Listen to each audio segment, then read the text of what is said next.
see a pitch black dark room. Nim, with your dark vision, you see stones and tiles in shades of gray. See movement. Hear sounds of shambling and bones crunching as they move. Several skeletons seem to be moving mindlessly around the small room at the top of the tower. What would you like to do?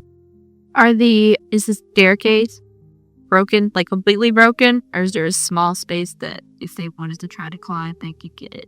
There's enough space that you could all move inside, especially since Reed is so small. She can actually move through the space of a creature larger than her. Okay. I'm going to stick my head back out through to where they could see me, and put my finger up to my mouth and crouch down low. Okay, so you're trying to be sneaky? Yes. Alright, whoever's trying to be sneaky, roll stealth check. Dante and I are still in cloud, Rick. You're still outside, probably above the balcony. The balcony's kind of hanging off the side, and there's a doorway. It's not like a little hole in the side. I mean, a balcony has to have a way to walk out onto it. It's kind of broken and kind of hanging off. Looking at it, it will support you, and there's like a arched doorway that leads into it. But the light through the doorway is the only light inside the structure, so peeking in from outside, Dante and Reed, neither of you can see anything. Karvix and Nim can do. That can use on Dante, huh? I thought I had a potion, but I forgot I used it back in Webbo. Did you not brew one at one point? I haven't had time. Alright, so fairly stealthy. Reed, you said you want to cast Dark Vision on yourself. I'm going to cast it twice for Dante if he's willing. It has verbal and somatic components, so meaning you have to say words and you have to wave your hands. Okay, while Reed starts mumbling the words and waving her hands around, you also start mumbling and waving your hands around, but for different reasons. So both of you are slow hoses, so like you're both casting spells. Oh no, I got like a no shit thing. Okay. In shadows deep, or secrets hide, a whispered charm, no need to hide. By moonlit grace and starry spark, grant me sight to see in the dark. And your vision changes, and you can see into the room.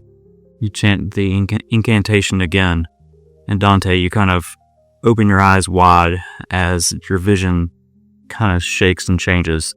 Something you've not really, I'm going to say you've never experienced having dark vision before. So as you're kind of peering past Nim into the room, you can actually see it's in shades of gray, black and white, but you can see it's not just darkness. So as this happens, you're casting your spell to detect magic.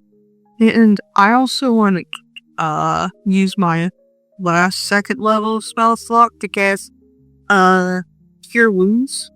As you go to do that, Karvix reaches out and he grabs your hand and says, "Does anyone else need healing? I'm going to cast 2 spells. If you have any potions, after I cast the first spell, take it." Grabs his holy symbol, starts to glow under his hand. He begins chanting, and energy radiates outward as he casts a beacon of hope. And not seconds after he finishes, he sends out another blast, a mass healing word, and everyone heals for 19 hit points. So the clock is ticking now. Any healing you do, you get max healing no matter what. So you don't have to roll dice for it, you just get the maximal. That's why I didn't roll anything. I already wrote down how much max was. So he also heals that much. Okay, so everyone healed up for 19? Or it's 19 or 20? Yeah, I forget what I said. 19. Okay. Is everyone looking better? Yeah, better than I was. Better than I was. So quietly, Karvix steps up behind you, Nim. Holding this holy symbol, he places his hand on your shoulder and starts murmuring again. After a few moments, he releases the spell. Don't die again. He casts Death Ward on you for 8 hours. If you would drop to 0 hit points, you actually drop to 1, and the spell ends. With a pat him on the elbow, I'm going to look to everyone and kind of nod. I'm not saying anything, but I'm going to nod to everyone to make sure everyone's good. Did you still want to cast Detect Magic? So all this is kind of happening at the same time. If there's any more healing you want to do it now if you need to. Be sure to use your slots, mark off potions if you use them. As you're murmuring these words, your vision opens up and you can see into the darkness beyond. There are bright lights very near you of magic, and it's your friends. You kind of marvel at the amount of magic that's radiating off of them, and as it extends downward, down through the tower, you sense faint little presences of magic, but you're not sure what it is. So this lasts for 10 minutes. You have to concentrate on. So I'll keep up with it and let you know. If you detect anything else for them those next to notes, just let me know as well. Alright, so you guys are somewhat stealthy. Have spent a lot spell slots. That was another 7. I'm at 46. Are you trying to heal up just that last little bit? Yeah, I only have one more point to heal up. I had like a minor potion healing to add for you. You wiped out your breakfast tent. Thank God for that breakfast. Yeah, I think that breakfast saved you. Imagine if I did. I mean, you got to use those skills. They're there for a reason. Your turn, madam. I've done interrupted you 3 times, so I'll shut up. No, you're okay. If everyone's good now, I'm going to use a sorcery point to cast a subtle spell. Before I do this, can I see the brazier? Yes, you can see it. Then I would like to cast firebolt at the brazier. Roll an attack. I did. Okay. You quietly mumble a ball of purple fire. You fling it into the room. The grayscale, lit by purple light. And as it flies through, you notice more. You see more clearly as Headstern watching. I don't know if you'll see this one. I'm going to say you see it. As the purple light flies through and hits the brazier on the center of the room, it lights. And as it lights, all of them begin shambling just around the room, just moving mindlessly. And as they're randomly moving around the room, you hear a slight. And on the far side of the room, you see stairs. We see an opening. Bones crunching as they're moving. What's the plan here? You got any sticks and stones? How about we use him as bait? I don't know how powerful they are, but I can try. Come on, Mouse. Karvix kind of steps in and down the stairs a bit. And again, he grasps his holy symbol, and he's going to channel divinity, destroy an undead. So as he unleashes this golden, it radiates 30 feet. Yeah, this is a tiny room. As it radiates across the room, it seems to pass through these skeletons who are still just shambling around. They're unaffected. Sorry, I tried. Any more bread ideas? I could try and shoot him with a bow and hope I hit him. Do better than I did the last time we faced something, because I was shooting with my eyes closed. What do you think? Alright. I can do a little bit of damage to each of them, or we can try to take them out. Well, Nim, you seem to be the leader of this group from what I gathered. What do you want us to do? We'll follow your lead. I'm gonna ready magic missile at level 3. Reed, what do you have? You got any ideas? I got this. Alright. At this point, I'm going to say that it's most likely that Dante has probably hopped off and is on the balcony looking kind of between over Nim's shoulder, and Karvix has kind of turned in to the left and gone down the stairs a little bit to try to do the destroy undead. So you're probably still sitting on the Nimbus, just kind of puttering right above the balcony, so you can see over their shoulders. I mean, you can't see much. You see that there is now light inside. It's not much bigger than you, honestly. So, yeah. Balcony, if there's like a railing or something else weighs against it. How tall is this room? So read from outside, you can't see. Not really. There's the archway, and then there's the archway, and your vision kind of, I mean, you can see the wall up here, but you can't see. It just keeps going up from what you can see. Nim, roll a perception check, since you actually are in the room. Solid 10. Solid 10. Guess what? I set it really low, so, because, I mean, you can see it's a lit room. So the balcony itself was 50 or 60 feet off the ground. Roughly that. And the spire still extended beyond that, even more. As you look up within the room, you actually see that it's hollow almost all the way up to the spire. And as you kind of look down, you can kind of tell being, and I'm going to say that the tip of this is probably another 30, 40, 50 feet. It's kind of hard to tell because there's light, but it gets darker, and smoke is now gathering on the top of this, with nowhere to go. The stairs themselves are probably looking down 15, 20 feet off the ground. So that's probably why the skeletons haven't really seen you yet. They're kind of just shambling around and are distracted by the brazier suddenly being lit. And I could easily, fly in and look at them at any vantage point to let loose. Yeah, absolutely. So we can prep things. I'm ready, magic missile. I guess Reed's gonna fly in. I can run distraction. My balls. I'm sorry? My 10 bag of tricks. And I hold up my balls. Okay. Are we doing one? Throw it in. I can do up to 3. I have probably just 1. This would be the power. I say you watch that. I can do magic missile at the same time. And then I'll fly in and be ready to shoot. Dante is suddenly stricken mute. He's so sad because his jokes will never land this way. I've leaned against the railing. Is there enough room for Dante to slide in or no? Dante begins to giggle. I say we do... Time to decide. What you doing? First, I'm going to fly in. So I'm going to toss a ball, right here. Okay. So roll a d8. Be sure to mark off a charge. As she flies in, it launches it. And as it's in the air, I'll magic missiles. It's a fucking tiger. You got a tiger? You said you would. Love it. Holy shit. What are you naming him? Tigger? What was tiger from? The jump about. Am I thinking? Yeah. Shao Khan? Spell that for me, somebody. S-H... Khan. Got it. K-H-A-N. Alright, so as Reed pulls this little fuzzy ball out of her bag and throws it, streaks through the air.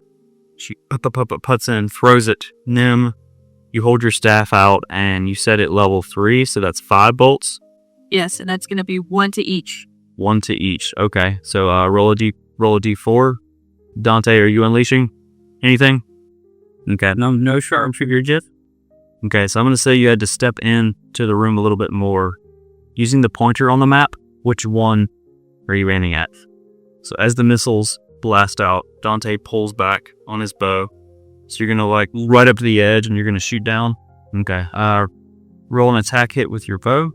Missiles fly through the room, separate of the skeletons, roll damage.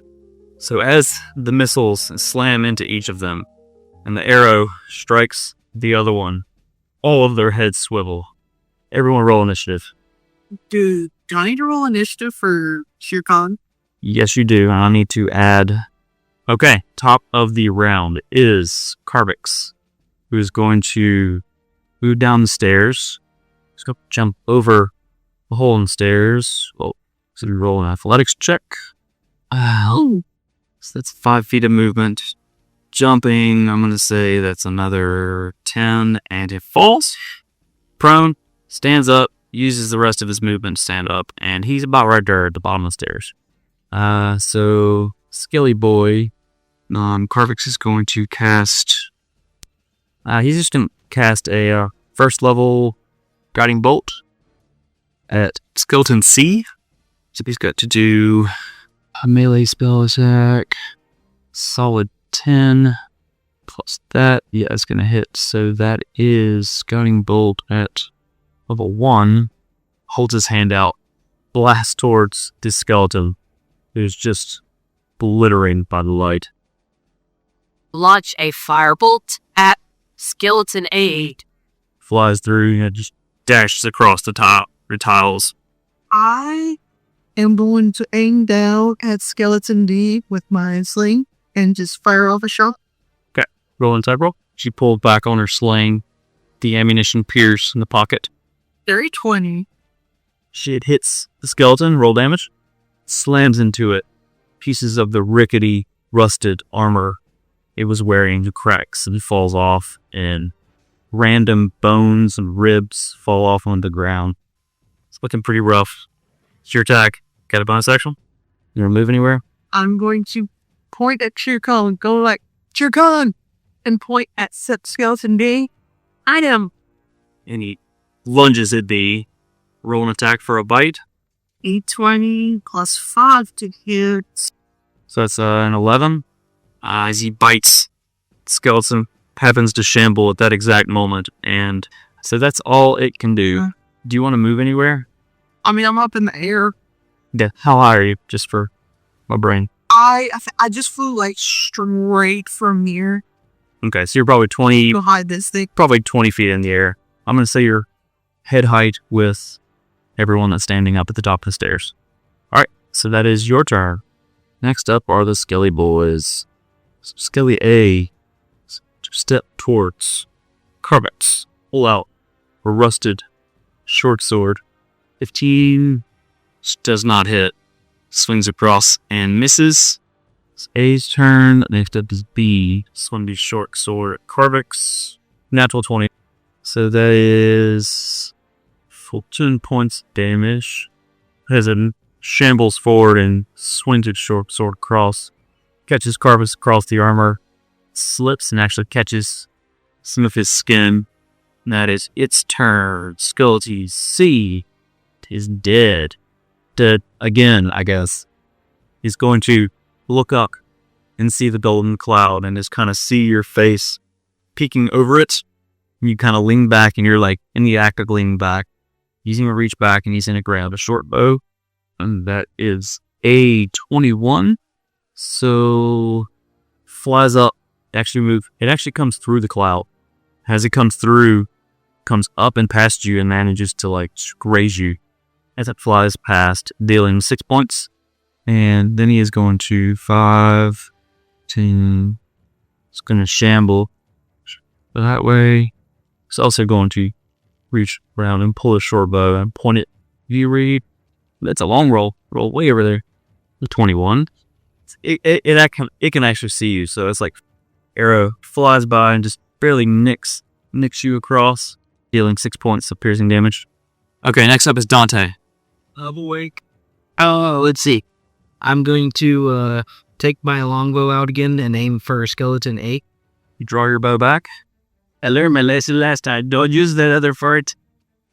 Let's see, at 18, that definitely hits. You said you were aiming at A? Okay. The flies down the stairs. Karvix kind of watches as it comes and hits the skeleton and then it just kind of crumbles to the ground into just a pile of bones. And Hey, I was actually opening my eyes for that one. Karvix calls up, yes, you should probably have your eyes open when you shoot your bow. Do you want to move or take a bonus action? It's Karvix. Definitely hits. He hits it in the head and just literally the thing crumbles to the ground. Bones and crushed armor scattering. He's going to move deeper into the wound. Okay, so that is Karvix's turn. Next up is Nem. What you got? I am going to very kindly squeeze past Dante. Excuse me, pardon me. So you kind of push behind him, back out onto the balcony a little bit, and work your way around. You move up to the edge to get a good vantage point earlier on. So we're squeezing around behind him. Yes. All right. Hey, what you're grabbing back there, Dim? Watch it. From right here, I'm going to try to cast another firebolt at Skeleton D. Roll an attack roll. Form the ball. Purple fire again. You fling it. And it dashes across. You've moved 10 feet so far. To jump just across, you need to roll an athletics check. So you jump across and you stumble and you fall crying. How much movement did you have left? Took 5. It only took like 5 to jump. It wasn't very far. Okay, I have 50. If you stand up, you'll still have 5 feet. That's okay. I will stay right here. All right. So that's action, movement, and that's your turn. Reed, what you got? She pulls back, whistles down. So as it crashes across its face, it actually breaks pieces of the bone off. Kind of staggers a little bit. Looking pretty rough. It's your action, a little bit of movement. What else you got? Bonus action, Shere Khan. If the tiger moves at least 20 feet straight toward a creature and then gets it with the claws out on the same turn, that target will succeed on a DC 13 strength saving for or be not prone. If the target is prone, the tiger can make one bite attack.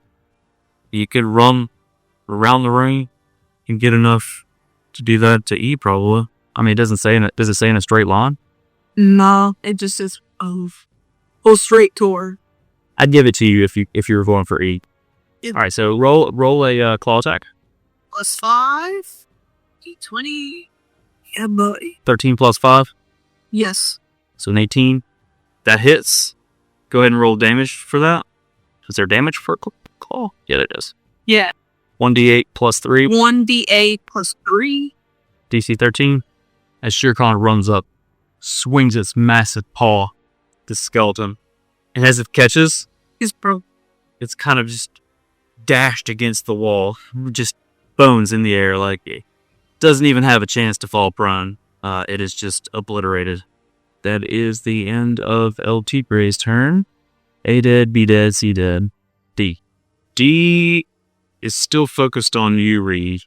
He hasn't really moved, so he's going to pull back with a short bow again. It's a 9. roll an attack roll. 16 does hit. You pull back your longbow. I've got the D, and it spirals through the air and just crashes into it, and it just kind of scatters across the floor. Guess I'll keep my eyes open when I shoot now. Yes. Please do that. Have I passed my 10 minutes for my detect magic? That was 2 rounds. I'm going to say you guys probably took 6 minutes preparing, talking back and forth, deciding on your plan. It took you a minute. At this point, Karvix spell has dropped. That only lasted a minute. That dropped while you guys were talking. That only took 2 rounds. So a round is only 6 seconds, technically. Pretty much everything that's happening in a round, in an entire round, happens within that 6 seconds, almost. We take turns, but it's really all happening at once. Like, as Reed's doing this, you're shooting your bow, and it's all kind of happening in this montage of things. So no, I'm going to say you have probably 5 or 6 minutes left. Then with that, after that, I'm going to move up. So as you move down the stairs, there's a gap in it, and you're going to have to jump over it. So roll an athletics check for me. As you're kind of moving forward, you see the gap, and you kind of hop over it. And you land without hitching your step, and you continue forward. The brazier in the center is still burning, and it actually took on the purple hue of your firebolt that you threw into it, and it's lighting the room. So as you move down the stairs, you've gotten closer to the floor. What you detected below you seems closer. It's still kind of hazy and fuzzy. It's hard because there's stone floor from ceiling to whatever is below. You don't detect any other magic in this ring, though. It's all at a distance below you and very, very faint. From what I know, this tower is very heavily guarded. Keep on your toes. Keep on my toes. I'm going to get back on a cloud. I don't know how much longer we could use the plow. I have a question. Does the brazier have any inscription on it? Is it just a normal brazier, or is it anything special about it that I can see? You do notice on the floor that there is a giant sun pattern. It was probably a clue for the puzzle that you saw before you entered the room. You remember that as the brazier lit, you heard grumblings, and the top of the stairs are leading this way. Okay, what do you want to do, Reed? Quickly, I want to search the skeletons to see if they have anything neat on them, and also to see if they have a little skeleton teeth. I really got to find out what it is with the teeth things. Roll a survival check. You managed to find 2 teeth. They look pretty gross. They're cavities all in them. Teeth are not like bones. For some reason, they like to actually decay a little bit. They're pretty gross, actually. But you managed to find 2 undead. Beyond that, their armor was pretty much just rusted and crappy. Swords and bows are just old. And actually kind of digging through and looking for stuff, you realize that their armor seems really, really old, like from a long time ago, and it seems like roll an intelligence check or history, whichever one's higher. Even still, with a 7, you realize that in your travels and all the people that you've seen, that this armor, the clothes that are left, the tattered pieces, it's almost archaic, as if these are the remnants of adventurers from long ago who tried to explore this tower and failed very early. I want to cast Speak with Animals and talk with Shere Khan. before you cast that, let's check something just to make sure. I don't want you to waste a slot if you don't need to. Yeah, it can't understand you unless you cast that. Okay, so you're going to cast Speak of Animals. You did such a good job, buddy. But I know it can get real bad, real fast. So we're going to be careful. We'll lean in and we'll kiss its little nose. All right, so the stairs start where Nim is, and the stairs lead this way. Hey, before I take a step on the 80 steps, can I please check for threats? Yes, you may. Solid 10. Nah, you don't really see anything. I'll do the same thing. Check for traps myself. So roll investigation. The more people that roll for it, the harder it gets. That's kind of how that works. You don't really see anything. You see kind of some stone stairs that lead downwards. Damn, all I see is some stairs. Good luck, I'm right behind you. So, just so you know, I have a bitty, ball that is constantly flying around my head. It's flying around me, and gently starts to light up just a little bit, flying around. So there's the moth, and then there's the turtle sitting on your shoulder. So as you reach in your pocket and pull out some leaves, you actually sand that kind of falls off the leaves. Here you go, buddy. You walk maybe 5 or 10 feet from the floor of the room you were just in. You pass through it, and you notice that this room, as you're descending the tower, it's getting wider. Because outside it was very conical, so as you go down, it gets wider. You're following the stairs around the outside edge. As you get to a point, the floor above is higher than the head as you go down. Torches on the walls light you enter. Roll a perception check. As you walk down, you notice that the room is larger. There are lights around the room that actually lit as you entered. You still have probably 20 feet to move down the stairs. The room is still very dim. The room above was very dry, like the desert outside. This room feels almost musty. A little bit of humidity. Compared to outside and the room above, this room almost seems drenched compared. I mean, it's not that much more, but it's enough. In the center of the room, you see there are 4 statues. That's pretty much all you see. You don't see any skeletons. Stone floor, stone walls look a lot like the ones above. You've only moved maybe 15 feet down the stairs. You're not too far from where you were before, so you're not going to be able to see much more from where you are without. I will take Nim's workboard to follow her upstairs as well. Cast detect magic. Meow. If there was a banister out of that, slide down the banister. I think that you should do whatever you want to do. You said you were coming down. I'm talking to the one behind me. Listen, you do whatever your heart desires. So as you guys banter, Nim reaches the bottom of the stairs. Reed, you putter down. You're still in the Nimbus. Dante, you follow, she's kind of puttering next to you above your shoulder as you go down the stairs. Shere Khan is following closely behind, and Karvix is bringing up the rear. So as all of you enter the room and reach the bottom of the stairs, you see the torches around the room burning with orange flames, and you notice the statues in the center that Nim had mentioned before. You all kind of feel a slight tingling sensation pass through you. And over the next few seconds, you're confused by it, and it kind of turns to numbness. Nim, you actually notice that the purple gem on your staff pulses and then goes out. Reed, I need you to make a dexterity check as the Nimbus just kind of disappears and you fall on top of Dante. Dante, I need you to make a dexterity saving throw too. Is Shere Khan gonna disappear? Damn. As this is happening as well, lots is happening right now. The stairs behind you actually crumble, and the opening closes above you. So let's actually see. As you both try to detect magic, nothing happens. Oh shit. I'm gonna say Shere Khan doesn't disappear. Actually, he's still with you. He is a very real animal until dawn. Yes, I did. I rolled a great one. A save would probably be better, potentially. As the Nimbus kind of disappears below you, Dante's head is in this cloud, and then all of a sudden it's gone. He actually manages to, he jukes a little bit, and he catches you, and you're now sitting on his shoulders. Oh. So your head you're 8 feet tall, Reed. That's what it kind of feels like as you're sitting on top of his shoulders.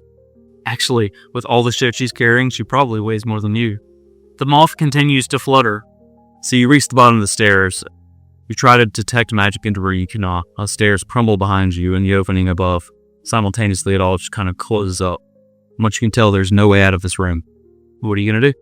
I'm going to slowly step around to Reed and be careful to step lightly. I'm going to start making my way towards statues.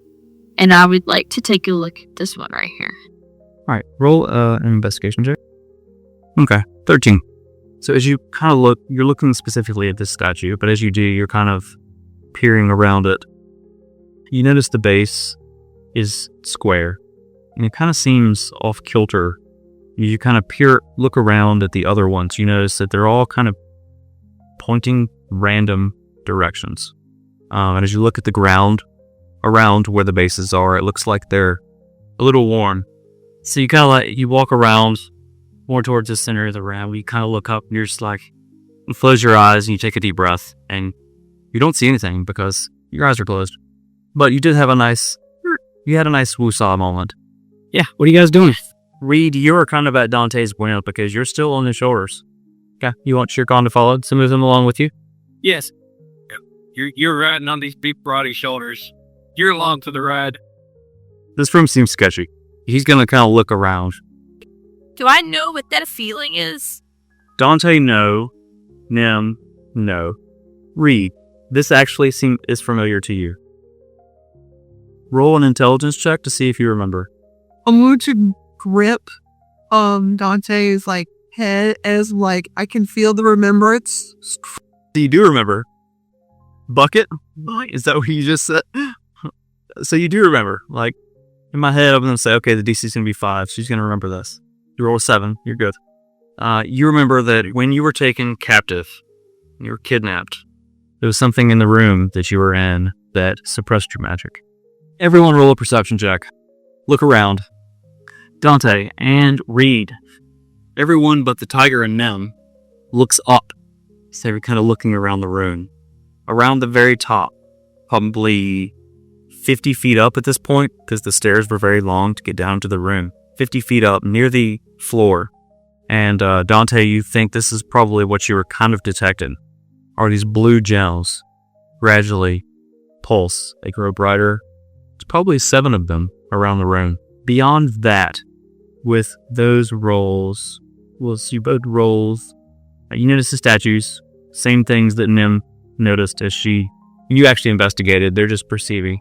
You do notice around the room there are random kind of scattered piles of bones. Right. So we can technically try to destroy them all to get our magic back. You see them now that they've been pointed out to you. The nearest pile is over here. Roll an investigation check. So as you approach this pile of bones, and as you step right up next to them, you see mixed among the bones is rusted armor, rusted weapons, and they begin to shake. And as you step right up next to it to look at it, it forms together.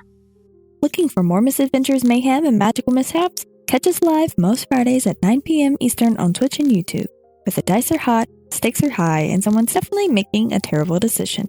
Don't forget to visit solid10dnd.com for event updates, shiny merch, and all of our socials in one enchanted scroll. Bookmark it, tattoo it, write it on your hand. We won't judge. Until next Wednesday. Oh, hell no. It stands up, and there's a skeleton, much like the one upstairs, except this one, within the eye cavities, it glows, just like the blue gems above. Let's go ahead and roll initiative for this room. I think the best thing for you guys to do to make this easy to keep up with is any item that you have that's considered magical. Now that Reed has explained what it is, anything, you lose the properties of it. So effectively, if it's an attuned item, just unattune from it. Pretty much unattune from it, so you don't gain the benefits from it. So Dante, your cloak, I think, is the only thing you would have that wouldn't work. Nem, it's your staff, probably your clubs, as well as your cape, everything you're attuned to. The void tome is in the pocket, and it's going to stay there. Just attuned from everything. Unattuned.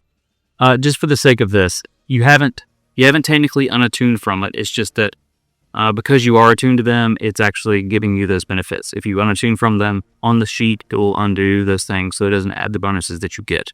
So if it gives you pluses to ACs, it will take that away. Mine's going to be 2 of them, actually be the cloak and the bracers. Oh yeah, your bracers. Because there's no magic, your magic items that are technically magical. So, as the skeleton kind of forms up in front of you, alright, just for sake of, only roll initiative just for sake of things.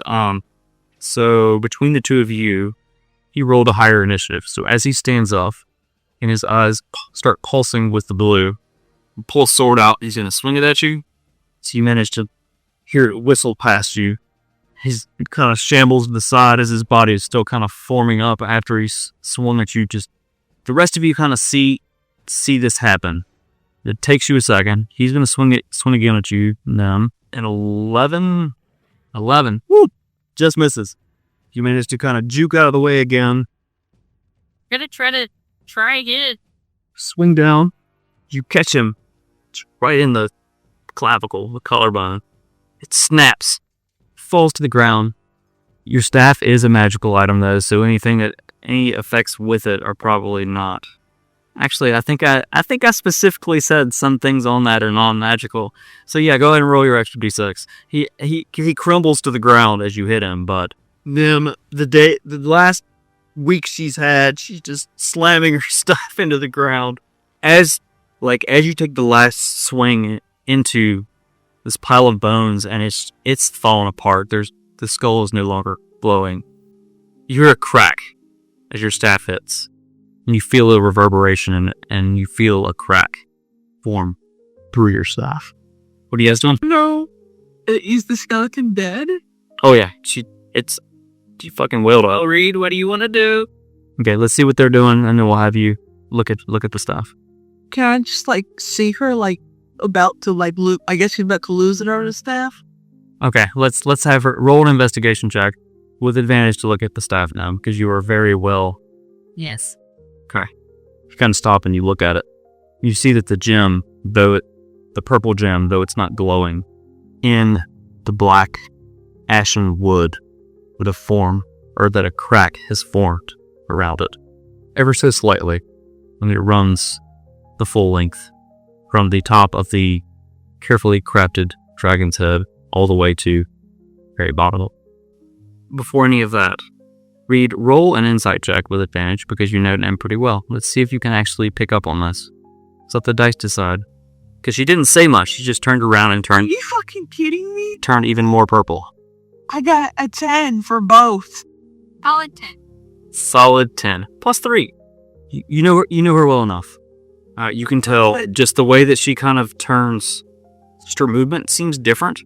You've been with her long enough that you can read her body language in a way that this isn't just the way she's holding her staff, and that the way that she kind of turns and you see her, something's off.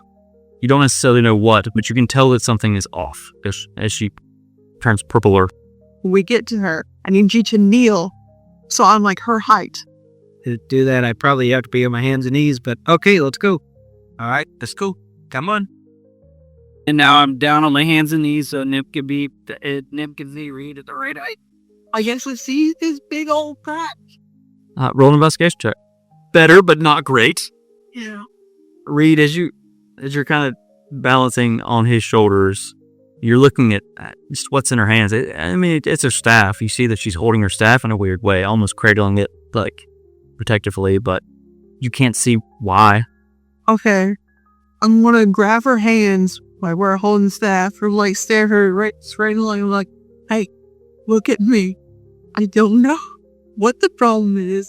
I know there is a problem, but I know you are the one who has her shit together in this group, and you're making me look like the one who has her shit together, and that's not good. You keep your shit together. I promise you, figure it out. Let's figure out this fuckhole.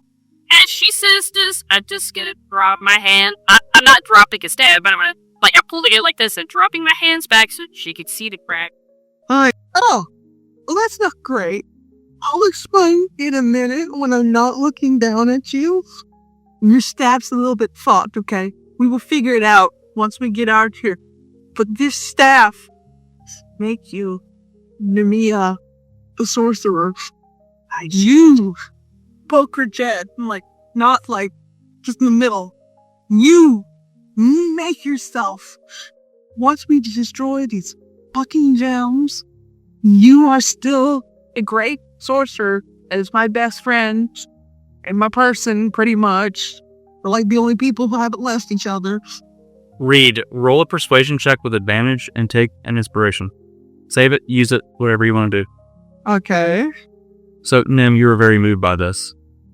As you turned and your skin grew a darker shade of purple and your frustration and your just being upset as you turn, and Dante walks over with, he gets down and she kind of gets close to you and you show her what's going on, and she gives you this speech, your eyes well, and a single tear runs down your cheek. Why'd that shit work? I am going to don my head.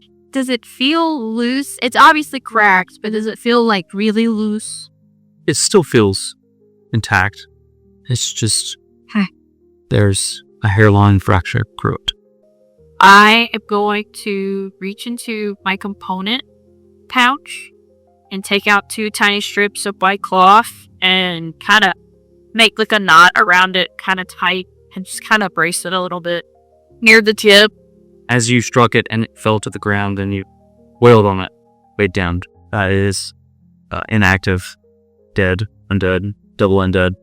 I'm gonna put my hand on Reed's shoulder. It's thank you, and let go.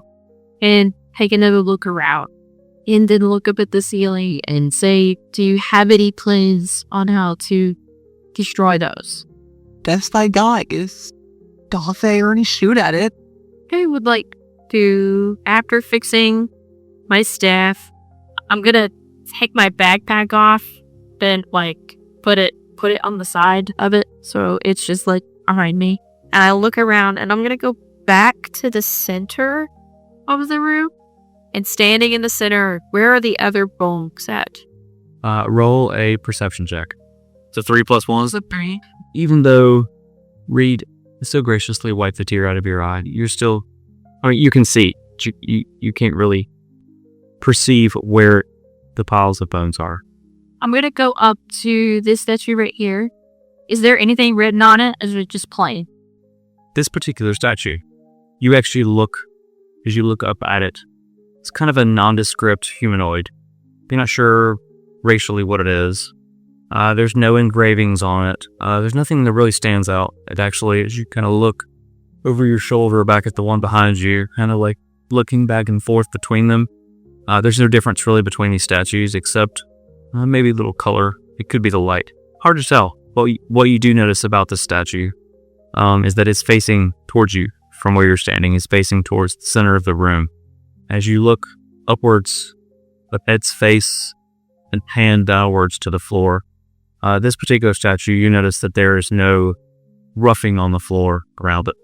If I turn to this one, is there roughing on the floor as well? Pretty easy to see as you look down.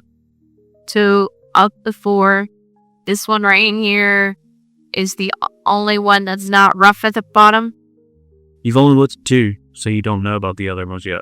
But as you, I will say, as you look around, you notice that of the 4 statues, this is the only one that's facing towards the center. Going to fly over and tell them to come to the center and watch out for bones. Don't step on them, don't step near them. And tell Reed, it's probably best if you're the kitty cat. If your kitty cat stays still. Okay. I'm going to call out to Shere Khan to... Good boy, sit. Reed, where are you? What are you doing? Karvix kind of tiptoes around the tiger, pats it on the head as he walks past. Shere Khan is friendly to you and your friends, and Karvix walks to the center. Dante, you and Reed are also walking? And making sure not to hit any bones or anything of the nature. to the middle. So as you kind of move forward, looking around, Dante, you don't see any bones. So are you going to communicate with them as you've all come together in the center at this point? I'm gonna point to the statue that's facing the middle. So this is the only statue that's facing the middle. And based on the groovings on the floor, it has not moved. And I'm gonna point to the other three.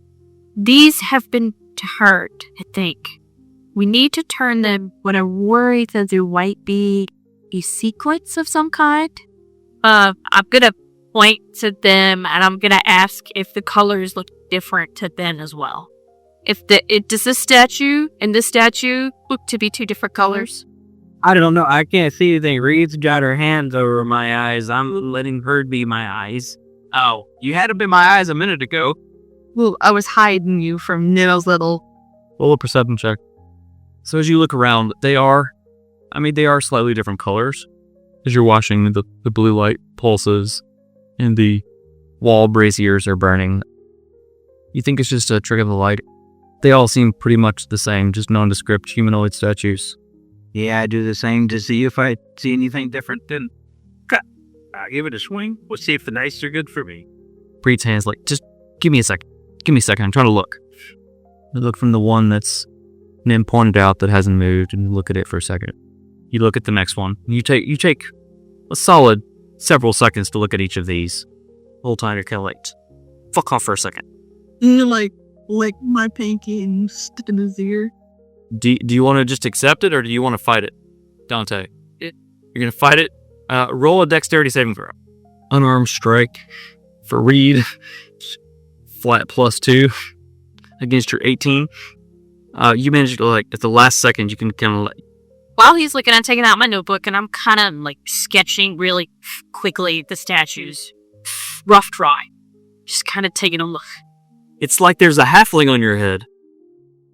As you smack her wet willy away, you turn to the next statue and you look at it, and you let the light pulse, and the light's flickering a little bit. Turn to the next one. You turn to the last one. Dante kind of rubs his chin a little bit as he's thinking, as he looks between them. He's like, they are different colors. You don't know that Nim is such a nerd. What she's done, she's gonna slam her notebook closed. She's just gonna look at Dante. She goes, I have a brother named Dante. She's gonna put her notebook away. Do you really? Is one of your brothers named Dante? Yeah. I forgot about that. Yeah. That's awesome. I totally forgot about that. That makes this even better. I'm so sorry. I'm gonna go to the statue over here and I'm gonna put my hand on the corner and be like, each of you take the statue except for that one. And I'm gonna point at the one that's facing in the middle. And I'm gonna say, on the count of 3, we're gonna rotate these to the center at the same time. Say, okay, Karvix, you grab one, Reed and I'll grab one at the same time since somebody's still up there. I got you. I will take this one. Yeah, we will take this one. Everyone roll a strength check. I give you no emotional support. They move so strong. Yeah, when you get it smaller, it actually changes the styling and it looks different. I try to have mine set just wide enough so I can see everything I need to. I just made it golden green. It's 19 to 16. As you begin to push, you barely start pushing on it, and it begins to rotate very easily. And this one is actually facing to the left, and you're rotating it clockwise, so it turns the other way. It's turning clockwise. It turns, and as it faces the center, you hear, and it kind of stops, and you keep pushing, and it doesn't move any further, and it's facing towards the center. So you're now you'd probably be standing about right there on the edge. Let's say you'd probably be standing like on this outer ring right here. Dante, you, with greed on your shoulders, is facing this way. So from where you're standing, you begin pushing it also clockwise. And it turns, and you stop about right there. And it also kind of clicks.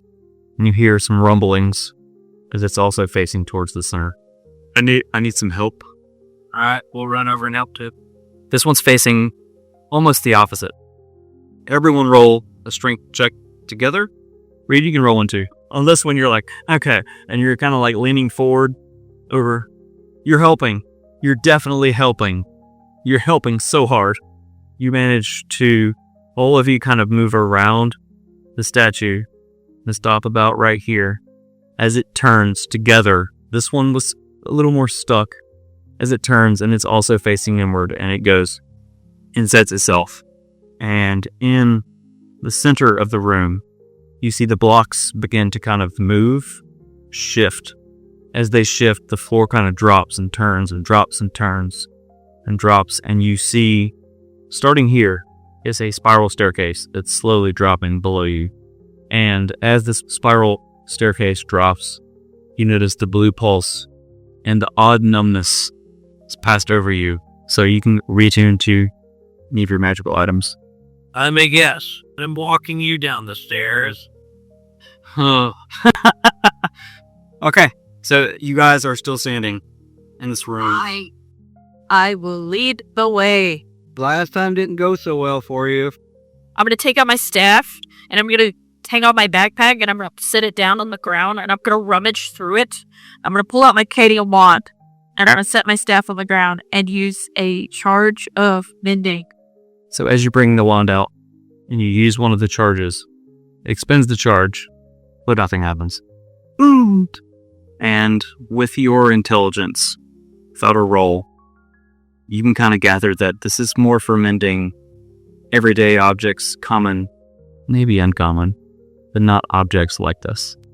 You guys see me get really excited for a minute that I do all that, and then I'm just gonna put the wand back in my bag and then put it back on and holster the staff again. I'm glad you guys are remembering all these random little items that you had, because you have so many. I loaded you guys up. I'm excited. I'm going to actually, while I'm thinking about it, I'm gonna reach into the pocket and pull out the tome. I'm gonna latch it to my belt. Like a phone clip? They have the journal for leather things. You would. You know, Nim, you would have a book holster. And it's small, so it's fine. And it's small, secured, and it's good. Karvix is going to ask before we descend. Oh, is everyone good? Reed, I know you've been riding on our new friend here. Are you okay? Do you need anything? You look a little... I mean, I'm hurting, man. I almost got eaten, and not in the good way. I was almost dragon food. Okay then. Dante looks up and says, "The good way? I don't want to know. I'm older than you." Actually, how old are you, Dante? You are a human. I want to say you're relatively young in the lifespan of a human is 80 tops, especially for an adventurer. Never mind. I lied. How are you? This is 35. So, Reed, do you want to school him? Do you know how old you are? Yeah. Okay. Y'all better respect your fucking elders. I'm 42. Karvix is like, I'm 27. I mean, I know it doesn't show. I look older because the scars and life. But, he reaches up and Reed, almost encircling your head. Picture a gigantic light green hand. It's very gentle, but like grabbing an apple. And he cast Cure Wounds at level... I'm going to roll some dice, because that makes it fun. What are you doing there, 4? What are you doing there, 6? For those... you were healed, actually, for 37. 37. Karvix is like, is everyone else okay? It's 1 point away from fully healed, but I should be okay. I got Nim. Hang on. Reed on my shoulders. I should be A-okay. He kind of just flicks his wrist at you, and you gain your 1 hit point. It surprises me that you and I are closer to the same age. He grabs your fist. You go, what? And as he pulls it away, this glowing light, and you heal for 28 hit points. Okay, so the adventuring on my lonesome for however many years, being feraled out in the wild, it keeps me going. I know that lonely road too. Been there, done that. We got a lot in common. Reaches up, literal high five. And Nim is going to take out her notebook and she's going to throw it at Dante and then use the reverse to bring it back. As she pulls it out and throws it at you, it's like, and it stops right in front of your face. And she's like, and she pulls it back to her hand like. and she's it was gonna look at you, but she's holding her book, and she's going to very strangely cork her eyebrows and pet her book. And she goes, "I'm very close. They are my best friends. Under them is Reed and Karvix. Test the waters wisely." I'm second. I will loop my arm through Karvix's. Be like, Oh, okay. "Are you ready?" I suppose into the depths we go. And I tug on Reed's legs. Hey, Reed, them two got a thing together, or is it just me? But I don't know. I guess. I don't ask these types of things. I'll save it for a rainy day. We're good. You should have seen her over this one guy. Back when we left with one of our friends, he was a fucking idiot. I put a monkey in his tent. You seem cooler than being lonely on the road doing nothing, talking to yourself. Oh, just wait till I tell you about the first time I was kidnapped. You and I got a lot to talk about later. Apparently, you and I got a lot in common. Nev is going to drag Karvix down the stairs. Let us follow. Bid your kitty to come. Let's go. Shere Khan. Yeah, kitty. Thank you for reminding me, Tiger. So as you begin descending the spiral staircase, luckily, Reed and Dante, you still have your dark vision. But a lot of time has passed. It's not even been 30, 45 minutes, maybe an hour. It's hard to tell inside because there's no windows as you descended the tower. As you're spiraling down, it's very dark. All of you can see in grayscale. You're kind of following the glowing moth that is circling Nim's head in what looks to be a very soothing pattern. It hasn't been directed to flutter otherwise, so it's still trying to be the most soothing moth it can be, but it's just a soft glow. So you're kind of following that, circling. You walk for a hot minute. Continue to walk. Make a turn. See a glowing blue light. It's not the same glowing blue that you saw above. It's not the pulsing blue, the gemstones. It's more of a like fire. You see a doorway. You finally reach the bottom. It took you 15 or 20 minutes to traverse as you finally reach the bottom of these stairs. And there's a flat landing before an arched doorway. See an expansive ruin beyond, but Does the doorway look special? there's nothing you can see. It's just standard arched stone doorway. There are no doors on it. It's open. It's just a doorway. I'm going to let go of Karvix's arm, and I'm going to turn and let Dante walk up beside me. I'm going to say, "If you search for traps, you seem to have a knack for it." I reckon I can. Dante, roll an investigation check. So, am I technically helping him? Halfway, so no, not really. Unless he's kind of like holding your legs like a backpack almost to keep you from like tipping off because you've like been walking downstairs for a minute and you're just, fuck this half-Lenny. As she falls, she turns into a turtle and hits the ground. I'm kidding. So as you're holding her legs, and like right here is actually kind of her ankles almost, like you're holding her ankles, halfling backpack. You're kind of looking around this archway. I don't see any traps. As he investigates, he doesn't see anything hinky or off or trapped about the doorway. I don't see anything odd or no traps or anything. You should be A-okay, but you first. Okay. I'm going to say inside the door frame. I'm going to peer inside, look around. Roll a perception check. Ooh, dirty 20, nice. The stone walls here are thick. The doorway itself is probably like a foot thick. As you lean forward, you kind of peer to the right, and probably 60 or 70 feet, you look left, you look to the right. Each way, you see a wall, and on the floor, kind of scattered across, there's a lot of sand. Built up sand in the corners almost. This room, as you noticed with the room above, the way that it was different from the room even above it. This room is even more musty. The humidity here is much higher, surprisingly so, to be in the desert. You notice that in each corner are these gigantic square pillars that are holding this room up. And all the time that you've descended, like from the the top of the tower into the second room, and then all that time you spent going down those stairs, you put together, with your intelligence, you would put together that you are now definitely underground. Well underground, beneath the Sands of Surya.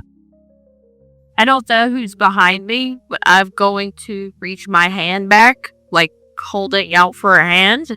Whoever grabbed it, if anyone grabbed it. Karvix probably would, because you just let go of his arm and walked away. He's probably paying attention to what you're doing. So you feel a very large, warm, gentle green hand. You can't tell it's green. Karvix reaches out and he takes your hand. Okay, I'm gonna closing my hand around his, and I'm just gonna keep walking. As we keep walking slowly in. I'm sorry, as Nim and Karvix move forward into the room, what are you guys doing? Dante and Reed, what are you guys doing as Nim and Karvix move forward? We are following carefully. Well, okay, who's this we? You're the one riding on D. I guess I'll follow careful. Yeah. The two of you follow closely behind as Shere Khan follows, ears kind of back, unsure, tail kind of flacking in the air as cats do, unsure. As all of you exit the doorway, it crumbles in and closes. Oh, Jesus. Oh, Jesus. Oh, hell. How big is this map, man? Now I get to read some stuff. So as you walk through the doorway, all of you pass through and it crumbles behind you to the ground just as rubble, blocking your exit. Shere Khan manages just to look, kind of skitter forward as it sees the last one to walk through. You see before you this expansive room, and it runs a couple 100 feet, 200, 250 feet to the other side of this room. In the room are these gigantic pillars. They're, from what you can tell, looking directly across the room, you see two pillars, and they are 20 or 30 feet tall, spanning from the floor to the ceiling, holding up the ceiling. As you kind of look deeper into the room, there's another set behind those that line up almost perfectly. Throughout the room are the same kind of braziers on the walls up high as the room you were in before, except now the fire is burning and flickering blue with fire. At the very far end of the room, you see a raised platform with stairs moving up to them. Along the edges of the rooms and the corners, there are piles of sand, and there are places where it seems that water is crept into this room. So far beneath the desert, there's places where there is water. It's kind of crept into the room and puddled. At the top of the stairs beyond the platform, you see their gigantic stone.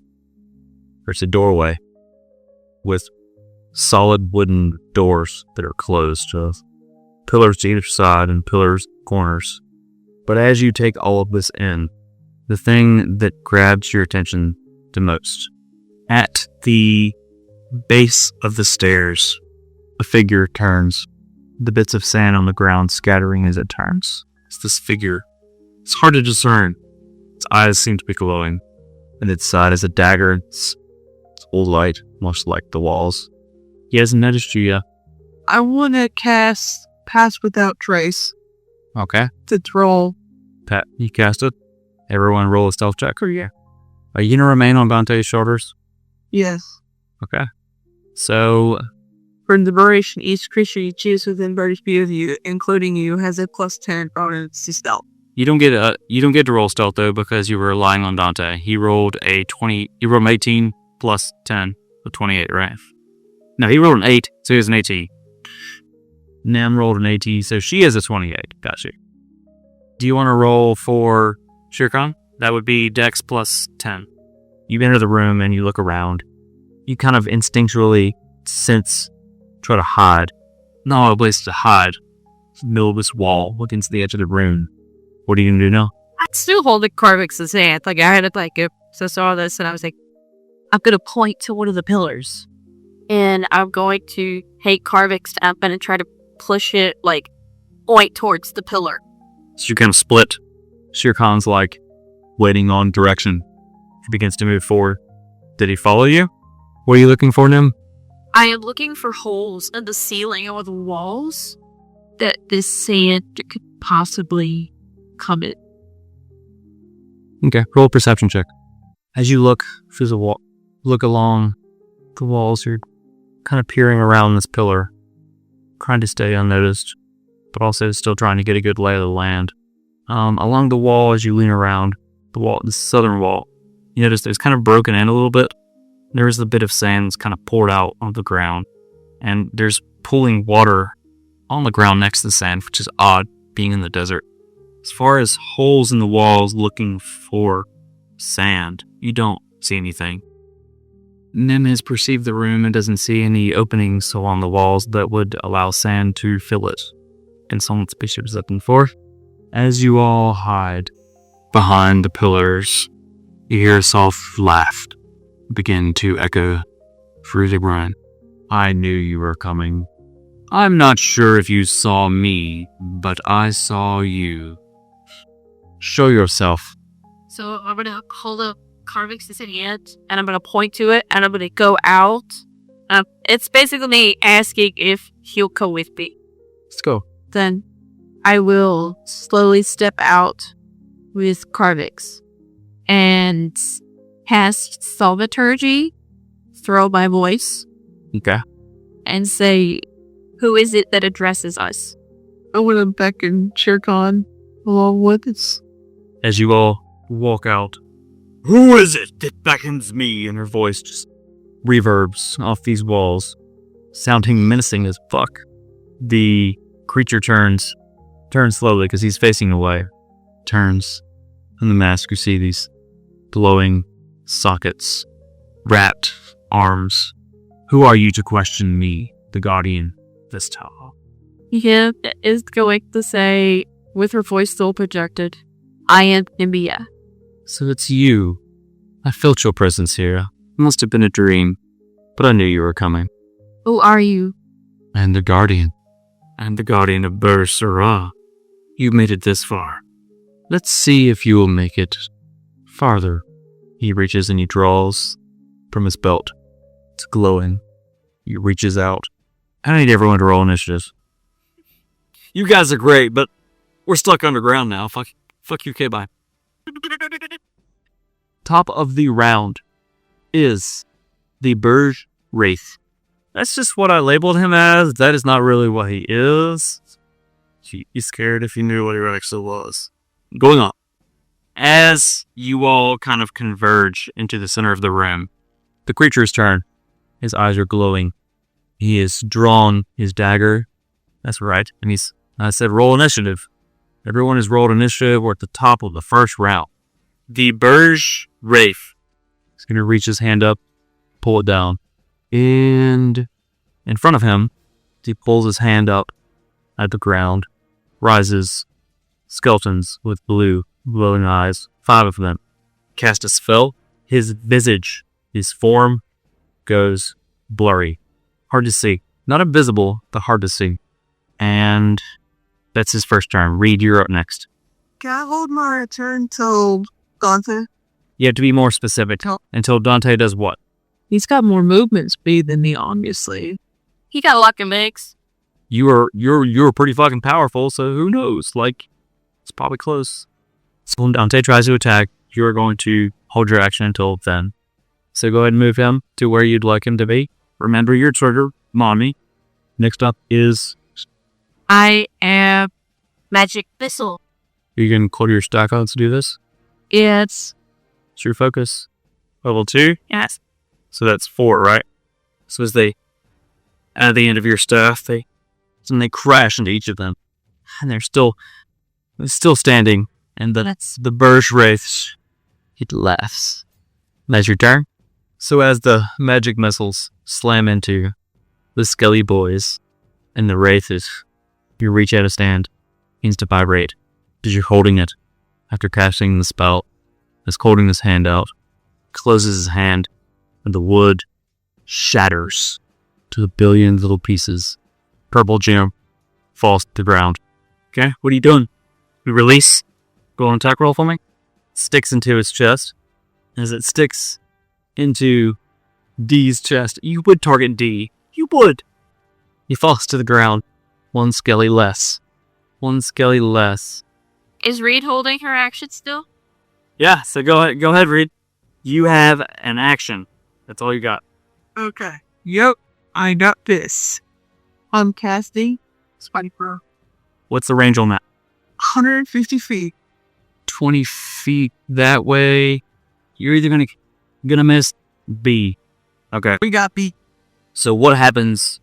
Difficult terrain. When a creature moves into or within the area, it takes 2d4 piercing. Perception check. It does my spell save DC to recognize that terrain. They already in it. Yeah. So because they are within it, they're gonna see the spikes grow up. Any 5 feet they try to move, they're going to take 2d4 piercing damage. Something to note, I don't know if I mentioned this before, and I feel like I should have, because I probably didn't, is that the Wraith is actually floating off the ground. He's actually at the base of those stairs. He's floating probably 5 feet off the ground, and as he's hovering, he rotates. Meant to mention that. I'm really sorry that I did. Next up is Karvix, who has squeezed his hand. She ran away, cast the spell he sees as the creature causes her staff to explode. None of you can see him react, actually. He runs forward. That 400, fuck you. Wow, that's a lot of movement. That is a lot of movement. And he's gone. And you see as he runs by, he's grasping his holy symbol. He holds out his hand. And as you saw in the rooms above, he casts out again. He's channeling his divinity. Destroy undead. You know what? He's actually going to use his action. He's going to dash. And he gets right in front of this shit. He releases this same kind of golden aura that rolls across these skeletons. As it rolls past the skeletons, they crumble. And the skellies are all dead. It's Perfect's turn. Back to the top. So it is the Burge Wraith's turn. He's hovering above your spike growth, kind of unaffected. The edges of him are still blurry. You see his blurry form. Click, click, click. I know you can hear it. Actually, let me back up a second. So I forgot something that's pretty important. As we go back to the top of your round, the room begins to vibrate and shake. Portions of it collapse and just end up in random spots around the ring, in 3 different spots. But because you guys are grouped, first, as the ceiling begins to collapse and fall in, I need all of you, including Shere Khan, to roll a dexterity saving throw. As pieces of the ceiling begin to fall, you get some sand just kind of pours out and stops. You try to dodge out of the way, but Reed, I need you to roll again and take a lower. I know it's not great, but you could roll lower. You're pretty much relying on Dante at this point. Ceiling begins to collapse. You all try to dodge out of the way. Each of you suffer 30 points of bludgeoning damage as rocks. I'm going to expend one of mine. Is that still active? It's every day. It's all day until they're expended or until the next dawn. You used 1 against AWAC. How many does it give you? You had 3, okay. I used 3 points, so I have 3 charges. So you're rolling a d8 to reduce the damage? I 3, yeah. So 27 points. Now, as you try to dodge, the rocks slam into you. You're looking down at the ground and you see the glowing purple gem that was once housed in your staff, lying in sand, glowing. Okay, that is layer action. Now we're to Wraithy Boy, as I call creatures, apparently. As the ceiling collapses around you and other blesses, it's Karvix slowly turns. He looks at it for all of you. Read what you got. I'm going to get down from Dante's shoulders. I'm going to say that takes half your movement. Okay. It's like being bright, almost. I'm going to... And Dante, you watch as this tiny figure jumps off your shoulders and lands in the sand and stands up. She begins you see her muscles bulge and all of a sudden her body begins to grow and she turns into this just fucking enormous ape standing in front of you. Thank God you did that after you got off of my shoulders. That would have hurt. So that is most of your movement and your bonus action. And that would be my action too, because I use action to wild shape. Oh, yeah, that's right. It's an action, not a bonus action. It's your action, and you don't have a bonus action except disengage, right? Yeah, pretty much. All right. So that is... No one's prone from dodging, having dodged and gotten hit by the ceiling. Hey, I'm gonna lean down and I'm gonna pick up the crystal of the staff. You said it's still glowing, right? Yes, and I'm going to add it to your inventory. So you lean down and you pick up the stone. The power up, similar to the staff. And she's going to hold the gem in her hand. So I'll wait for the other thing. Going to cast Scorching Ray. It is fiddling magic missile with the free solid bullet, so we can just multiply it.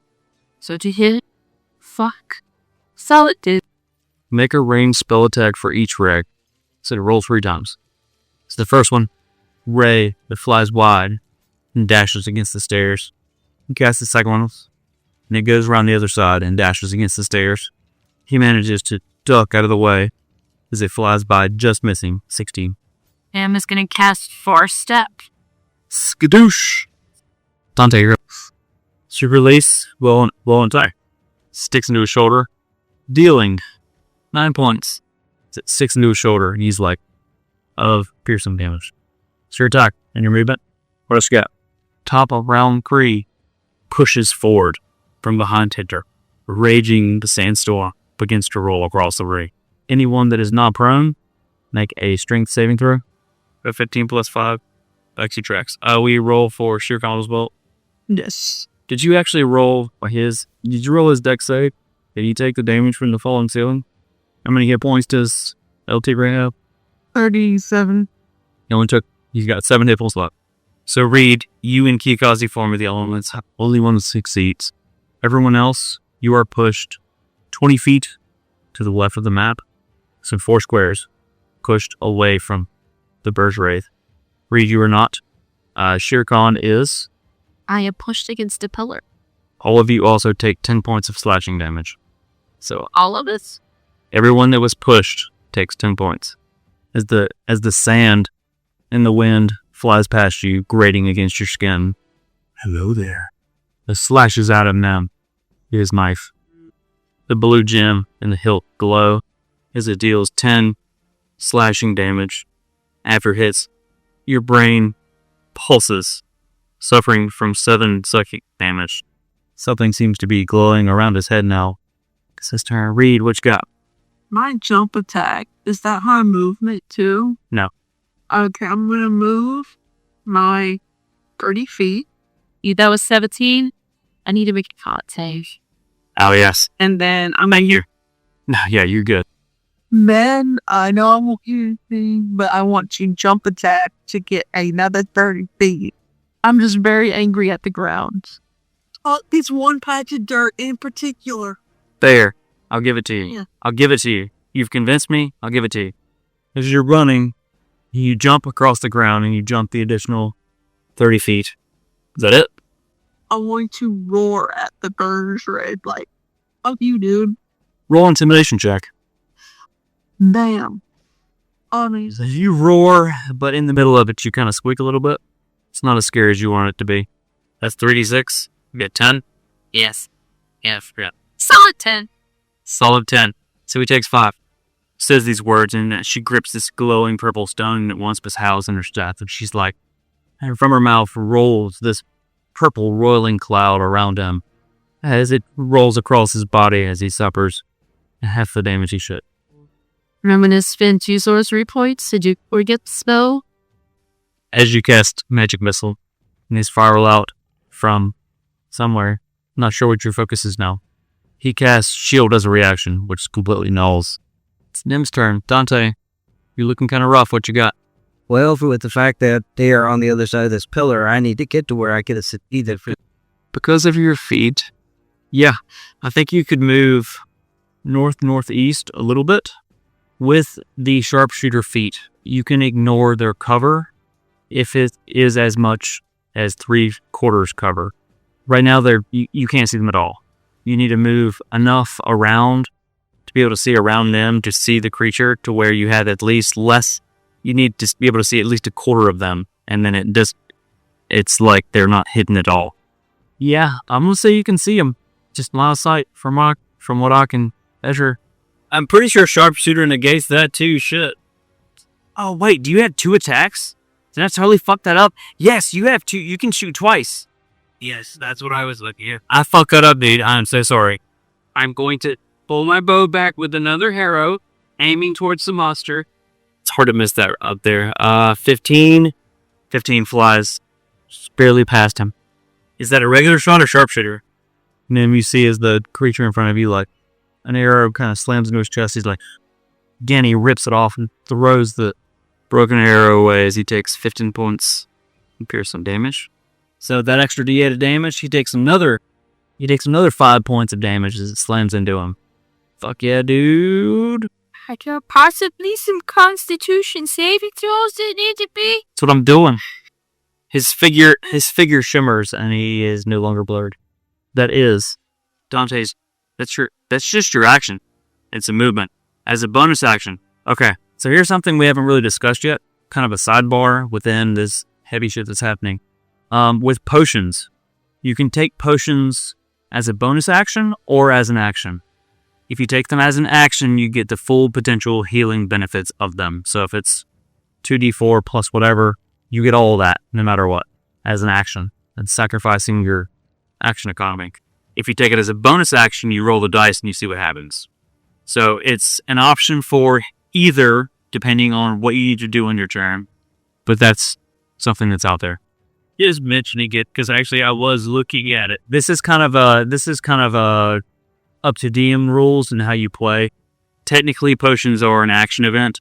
So 2 plus 3, you heal for 5. I will survive. I need a hero. So next up is not Karvix, and not any of the skeletons, because Karvix killed them all. The brown begins to kind of move and crawl in this weird way. Hands begin jumping out of the ground, just grabbing for anything they can grab against. Roll a strength saving throw for me. Monkey. I rolled 2 for some reason. Oopsies. It is not looking good for Monkey. That's an 8. So, as the hands in this square, just all around you, hands are, a couple of them manage to grab you by your ankles. You try to pull away in monkey form. They grab you tightly, and you are grappled. Your speed is reduced to 0. You have to use an action strength check to get away. As they grab you, your ankles, you suffer 5 piercing damage. So you take 2. So next up is the Wraith. And reappears over here. He reaches and he pulls up. Sand begins to swirl. So he reaches down. The wind swirls. He raises from the ground a wall of sand. Nim and Reed, you cannot see him. Dante, I'm going to say you can't either. That is his turn. Reed, what you got? You are currently grappled. Your speed is 0. Make a strength check. Nat 20. And kick your feet, the hands that are grasping your feet, free. That is your action.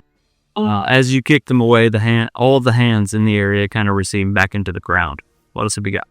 I'm just gonna move right here. The wall of sand is 30 feet long, 10 feet high, and 10 feet thick. It vanishes at the spell ends.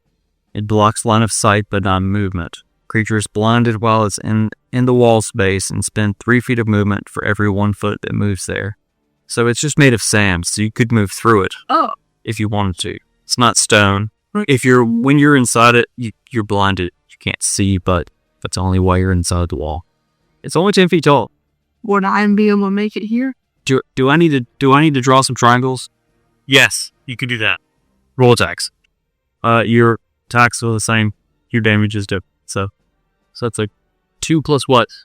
2 plus 5, and then 2 plus 5 for your bite and for your fist. Both of them miss. How long have you been raging? Have you taken damage since you started raging? Stayed damage last turn? The grasp gave you 5. Before that, you have to either give or take damage. If you don't, then you lose your rage. Next up, Nim. It's your turn. What you got? So roll damage. Is that max damage? Yes. Plunge your dagger into his back. These are from my friend. Turn. All right, Dante, what you got? First thing I'm going to do is move my 30 feet up. And I will draw back his bow again. And get ready to hit.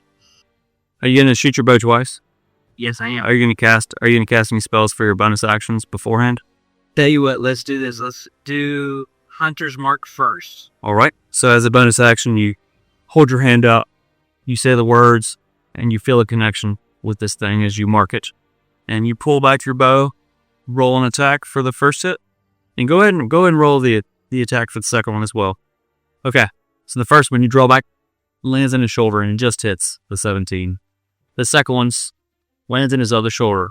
Roll damage twice, and then on top of that, roll 2d6 to add to it. And he is not happy with you. I'm gonna say no layer action triggers this time actually, because you're all so close together, you can't actually trigger anything. It's layer action, so it's his turn to get. And with the dagger, it's got the glowing blue crystal, and it's gonna lash out at the gigantic Kiyakazi ape. That is a 16. It's 10 points of slashing damage, which is halved to 5 because you're raging. And then you suffer 9 points of psychic damage, which is not reduced. As a monkey, you're like, as the psychic damage rolls through your brain. Then as a bonus action, he's going to reappear right here. Read what you got. I'm going to rush up to the red again and multi-attack again. All right. Know your attacks. It is. Dirty 23. Okay, an 18 plus what? 5, 3. And then an 11 plus 5. First hit, second just misses. You blash out. Damage. That's the best 1d6 plus 5. When she's raging and in wild shape, when she does damage, she just adds 1 additional damage dice to it. So the punch hit, so she adds damage, adds an additional damage dice to the whatever. So that's 2d6 plus, so that's 3 plus 5. So you're just like full on Konging his ass. Yeah, 10. You did 10. It was close. You grab him with your gigantic monkey hand. You laugh at him the way that he laughed at you, and you tear his head off, and you slam them both in the ground, and you're just slamming. And the sand wall falls as you do that. It's beside you. Slamming that shit into the ground, and the sand is flying, and they can't even see you anymore. You've created such a cloud with the sand wall that's fallen, and a few moments pass, the dust clears. You're still standing there, and you've got his skull in one hand, and you've got a piece of his spine in the other, and another 10 seconds passes, and you shrink. Well, actually, no. It's up to you, dropping wild shape. See, you're still a monkey. Yeah. Do I see the dagger that he had? The dagger? Yes, you see it. Yeah.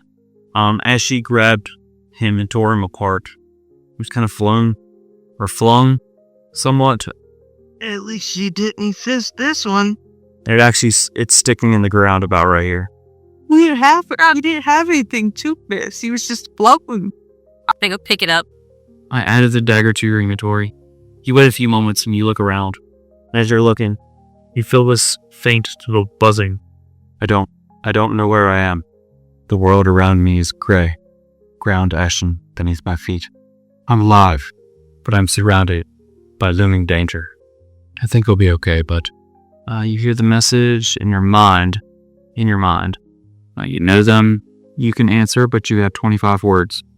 When he was torn apart, destroyed by Reed Monkey, there's not a lot left. It's powder and there's nothing internal. The cloak and the wraps he wore, everything is pretty much destroyed. I want to drop my keyboard. Go to the mountain. We will see you soon. I'm saying it like that because it's counting. Okay. Go to the mountain. We will find you. We will see you soon. It's 14. But 9 more words if you want. That's it. He can't respond. He's only going to hear what you say. That's it. That's the end of once you say those words. You feel the connection in your mind fade. Here, I look at the dagger. Is that what you said? You look at the dagger. Do you want to look at it more closely? Yes, please.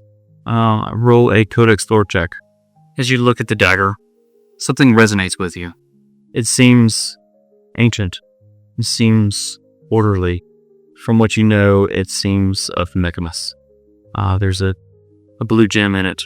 It's radiating. It's pulsing much like the other blue pulsing gems that you've seen, but that's different. It's not a hindering magic. Along the blade, there's this archaic script, which you've not seen before, except in your studies. It's almost mechanical. It's not ones and zeros. It is growing up with and around constructs and learning from your father about Agnes. You recognize his language. That's why I had you roll the Codex lore. And the text reads, as you look down the blade, it says, I am the key and the path to many things, and both life and death. You pause a moment at the word death. It's at the end of the sentence, yet for some reason it's capitalized. And something then as you hold the leather-wrapped hilt, it resonates with you. I'm not sure why yet. I'm going to sheath the dagger, and I'm going to take the gem that I had in my other hand. Put it in my bag. I'm going to take a deep breath. I'm going to look at Dante and read and say, let's rest now. So you take a short rest. So you gather together, take a few moments, and you murmur and you talk. Occasionally, you hear sand pouring here and there. So as you guys rest, you look towards the top of this small platform. It's the only way to go. Way back is blocked. I'm going to stand up. I'm going to start walking towards the stairs. Reed, am I carrying you again, or are you walking on your own? Well, now that you mention it, you just have longer legs to reach. Yeah, you just like riding on my shoulders. Stop by to me. Come on. So you walk up to this door. It is at least 10 feet tall, arched around down to the ground. As you look at it, you handle or knob. There is a slot. Roll a Codex lore check. But with a short rest, you kind of spent that time not only healing and gathering your thoughts, but holding the dagger and turning. You didn't attune with it, necessarily. But you got to know it better, and reading the words that resonate in your mind. As you walk to the door, the first thing that pops into your head are the words that are written alongside the dagger is, I'm going to reach my elbow back, like for him to grab, and I'm going to say, you might want to hold on. Just in case. I'm going to cast Thaumaturgy, turn my eyes purple, and look back at Dante and say, there's only one way. I'm going to stick the dagger into the slough. I'll follow you anywhere. You turn the dagger, door swing open. And before you, with your dark vision, you see a long hallway. It descends downwards, steps. Actually, the two of you can see it too because the dark vision spell is still active. It's just some stairs. As I hear Nim say this, I go, oh great, here I go again. Like every door so far slams behind you. You walk down the stairs in the darkness. A brocade moth, sizzlingly fluttering, the gem and your dagger, until you come to another stone archway. As you continue to walk forward down the stairs, across the threshold, across the bottom of the stairs. Again, doors close behind you, and you're in another round room, much like the tower you descended before. In the center is a pedestal. Everyone roll a perception check. Fucking Dante. Rankers, man. His wisdom is outrageous. You're welcome. I may look stupid and act stupid, but as a smart son of a bitch.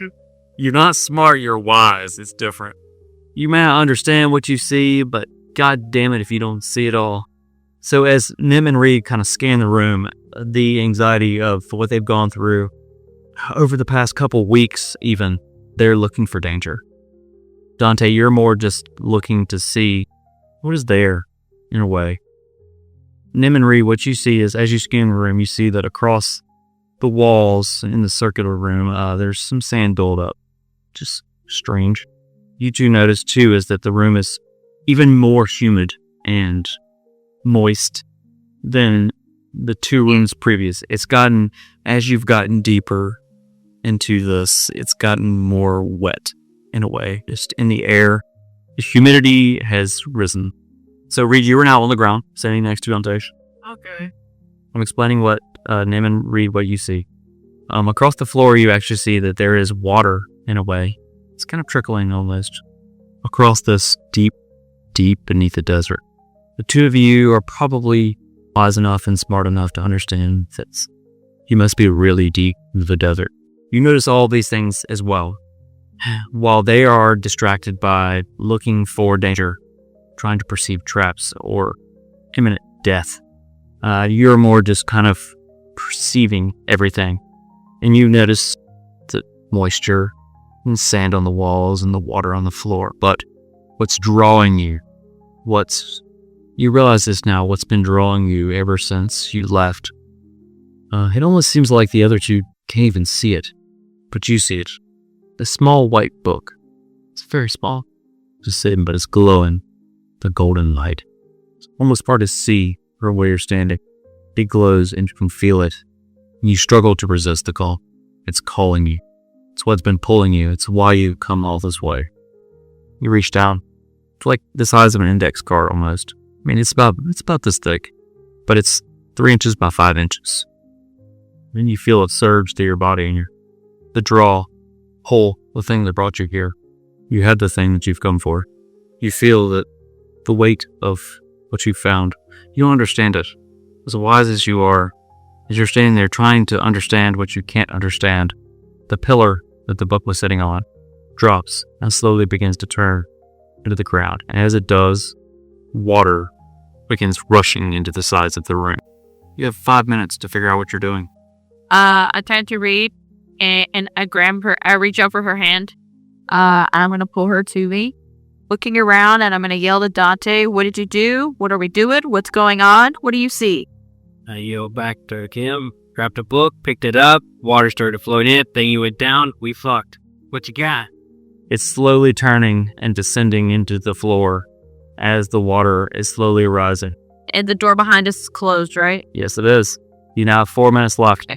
Okay, I'm going to run over here to the wall with Reed, dragging Reed. I'm going to look, and I'm going to see, is there anything on the wall? As you look, it's stone. And between the cracks, there's water that's kind of trickling through, but you don't see anything. Gotta be quick. Clock's ticking. I say this, I'm running along the wall, like running my hand over looking for a seam of any kind. As you're running, you're mumbling spells. And the time that it takes you to run around the wall, another minute's passed. You've got 3 minutes left. The water has risen to its point. It's slowed you down. It is up to here now. So you're pushing through the water.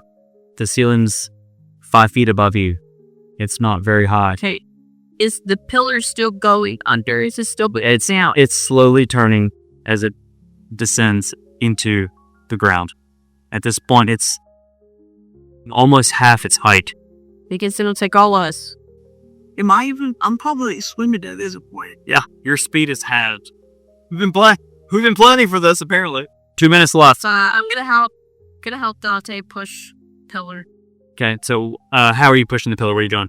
It's slowly turning clockwise as it's descending into the ground. I guess we could push it clockwise. I guess. Okay. Dante, roll a strength check with advantage. Nem, roll a strength check. Reed, you get nothing because you're riding. Dante, 5. Between you manage to speed it up just a little bit, and as you do, the water rises a little bit more. At this point, you're all almost floating and barely staying above the water, and the water's approaching the ceiling. He tries to open the book. Run your finger along the spine. He does it. Oh shit! Keep going then. What else you got, girl? God, I don't know. The water's rising. You have 15 seconds. It's turning into the floor. 7, 6, and the water reaches the top of the room. Can I see under the water?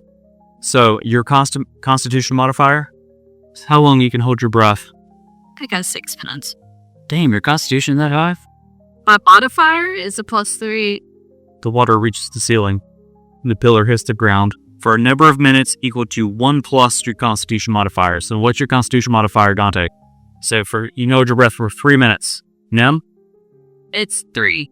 So you can hold your breath for 4 minutes. Plus 1, so for 3 minutes.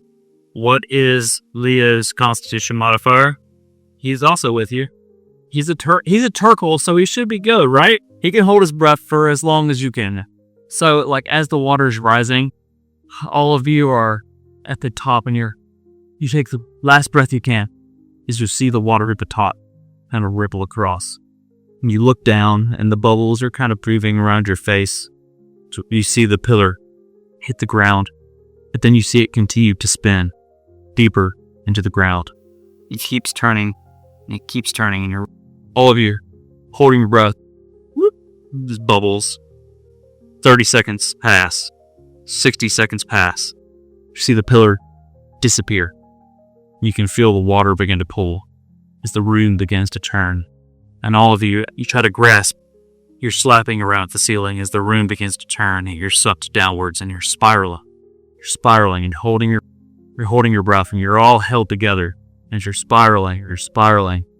Eventually, you all go down through the hole, and you feel yourselves blinded in the darkness. You cannot see.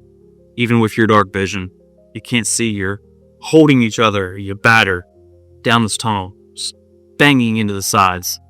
Nem, you're almost unconscious.